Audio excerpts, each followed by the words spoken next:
President General Ugbenu ta Union na Council Ọka nọ Maazị Samson Ojo Nwankwo etogo ya bụ amụma mmụta n'efu nke Ọka Mmụta Chukwu Soludo n'ọchịchị ya maka ịkwalitekwa na azụmahịa agụmakwụkwọ n'ụdị pụrụ nnukwu iche ma rịọ gọọmenti ka anabatakwuo ụlọ akwụkwọ nke ọhaneze na nke ndị ụka na atụmatụ a ka ụmụaka wee rite erere na ya.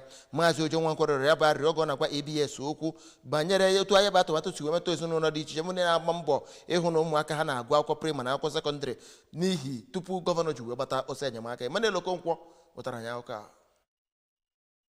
Ya bụ onye ji ọkwa President General nke Ugbenu Development Union kọwara na ụlọ akwụkwọ niile dị n'obodo Ugbenu nọgasị n'okpuru ụlọ ụka ma kwue na ụmụntakịrị n'ebe ahụ adịghị erite elele na ya bụ amụma ịgụ akwụkwọ n'efu nke gọọmenti steeti a wepụtara n'oge gara aga, ebe ọ yọziri gọọmenti steeti a ka ọ na-ebe ya bụ ihe anya mekwezie ka ụlọ akwụkwọ ndị nọgasị n'okpuru ụlọ ụka ga-amalite ilite elele iji wee nyere ụmụntakịrị na-agụ akwụkwọ n'ụlọ akwụkwọ ndị ahụ aka, ebe ọ kọwara na ọtụtụ ụmụntakịrị na mpaghara ahụ bụ nnọọ ndị ezinụlọ ha dị iche iche na-enwe ihe iche aka mgba na-ekwuru ha ụgwọ akwụkwọ.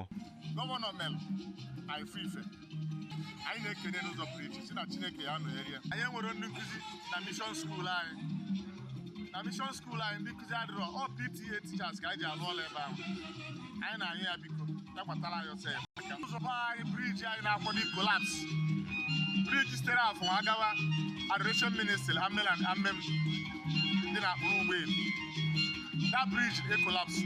The road is so bad to the extent the bar be across the other side. Mmiri gba haraza across that.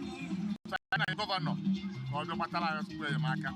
Site n'Ugbenu nke dị n'okpuru kansụl Ọka North, abụ m Emmanuel Okonkwo.